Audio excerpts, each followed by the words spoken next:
What's up guys, Houndish here, and today we're jumping in with a little bit of Destiny 2 news, and we're going to talk about some Shadowkeep DLC stuff as well. So first up, Bungie talk DLC scope. They give us a little more information about what we can expect from Shadowkeep and the roadmap that comes beyond that. They talk about supporting Destiny 2 into the future, but then they drop a couple of details about platform migration for Shadowkeep, how they name weapons and exotics in Destiny, and then Bungie respond to some known issues, some of the bugginess, and we've got a few other roundups in the video today as well. So guys, if you enjoyed this one, a rating below really helps me out, but otherwise let's get straight into it.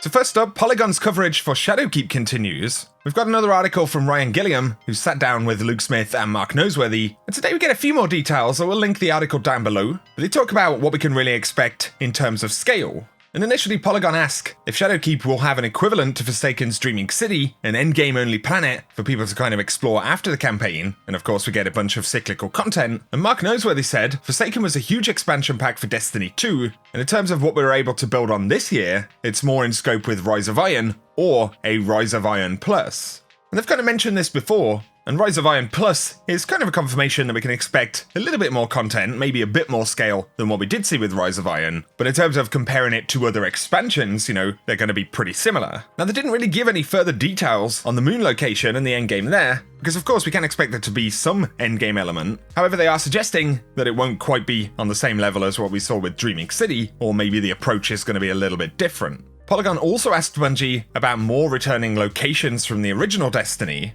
and they didn't say it's something that they're not going to do, but they did say that there are technical limitations to adding more and more content to Destiny. Noseworthy said that it's a huge game, and we mean in terms of the scope of the game, the complexity, but also the amount of space that it will take on people's hard drives, right? And he adds once again that Bungie cannot grow Destiny 2 indefinitely forever. And in the community in general, a lot of people do like the idea of Destiny 2 being supported for the long term, but Bungie do want us to know that firstly, Destiny 2 will not go on forever, right? By the time Shadowkeep's here, the actual download size for the game is going to be pretty huge. And as you can imagine, we've got another year of content rolling out with kind of Annual Pass 2.0. So by the time we've had everything from year 3, that's going to be an awful lot of content.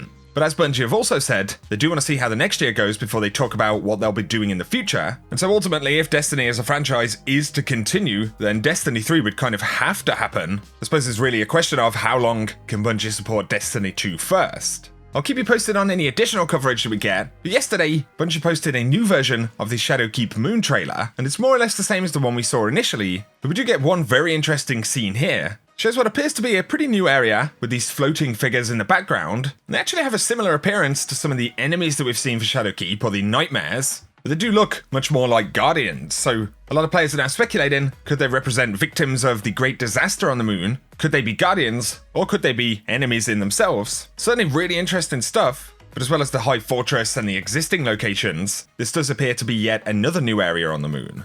I'd love to hear your thoughts about that or any of the other stuff that we see in the trailer because, yeah, I think the moon in Destiny 2 is looking really exciting. Of course, over the next few weeks, we're probably going to get more details about cross-save, so stay tuned for that. But Bungie did announce that for Steam migration, if you're on PC, that will happen on September 17th. So until that point, Destiny 2 will still be supported on Battle.net, but they have said to get ready for the move, we'll be enabling you to move your current character's gear and progress from Blizzard's Battle.net to Steam. You can sign up for updates, but you can also pre-purchase Shadowkeep on Steam's product page right now, and then migrate your account at a later date. We'll link the help page for that down below if you want to keep track of it, but Polygon also got a few more words from Bungie about how they name some of the weapons and gear in the game. Mark Noseworthy said, I think there is some of Bungie's irreverence there. If it gets too serious, it's too hard sci-fi and doesn't feel enough tongue-in-cheek, and that's going too vanilla.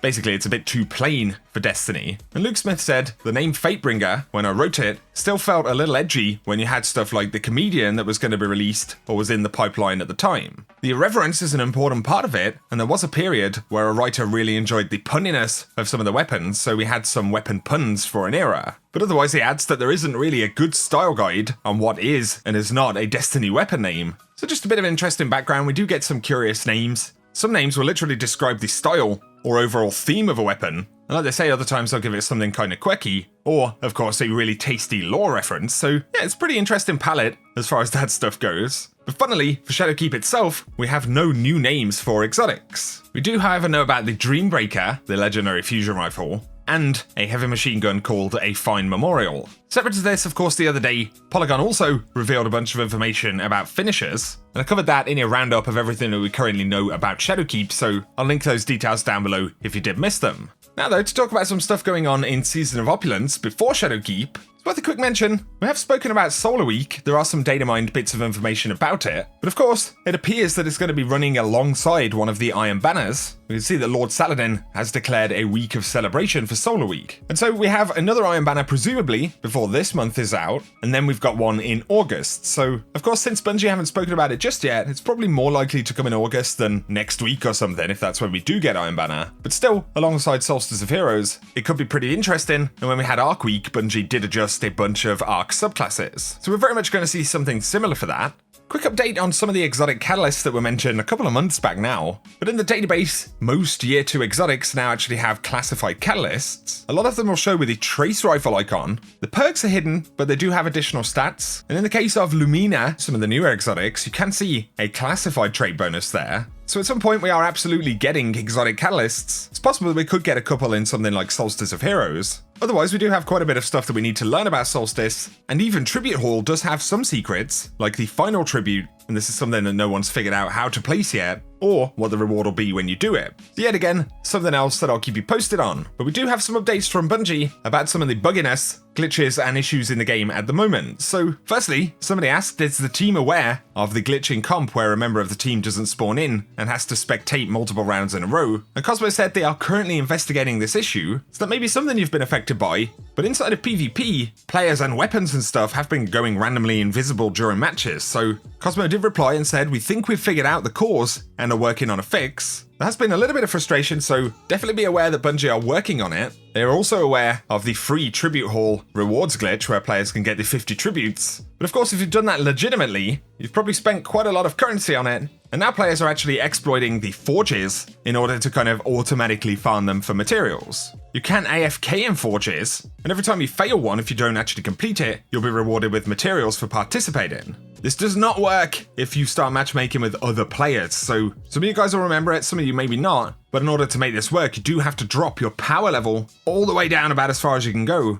And what it'll mean is that you won't get matchmade with players because that system looks for players with similar power to you, so definitely bear that in mind. You can completely AFK farm materials in forges, but obviously don't ruin the experience of other players by being AFK, and in fact if you do that, it won't really work because you'll end up just getting booted while the players finish the activity. Polygon and Kotaku have covered that this week, so I'll link articles down below if you want to look into it more. But the Menagerie Chest Fix has been a big point of conversation, and Cosmo said, we've got a lot of feedback about the Menagerie Chest bug being fixed. I've seen a lot of suggestions on reaching a middle ground that still allows multiple rewards per run. Let me know your thoughts and I'll pass them along to the dev team. And that is something that the community and various different people spoke about. Of course, infinitely farming chests or getting as many as possible in the time limit. You know, you might consider that kind of broken, even though we did enjoy it and preferred it to the current Menagerie. But equally, Bungie could have explored ideas like having 3 chests, ways to earn additional chests, you know. There could be more engaging objectives that can still make the mode as rewarding. But now that this content is out, I don't know whether it's something Bungie will have the time to implement. Either way, let us know your thoughts about it, and you can give your feedback on that thread, which I will link down below. But for now, that is going to summarize the video for today, guys. DLC stuff is a little bit different, but I think we can absolutely expect more info, so stay tuned here for that. I think Bungie are having a bit of a cool-off week right now, you know. It's been very, very busy with the launch of all the content for Opulence, the news about Shadowkeep, then we've had Guardian Con, the events. Bungie have been doing PR stuff over at the studio, so I think even if this week is a little bit quiet, we probably won't be able to say the same for the weeks that come after this. So exciting times, guys. Let us know your thoughts about any of the stuff we've spoken about. If you've enjoyed the video, a rating is very much appreciated. And if you're new to the channel, be sure to hit subscribe to see everything related to D2. But otherwise, thank you for tuning in, and I hope you guys have an awesome day.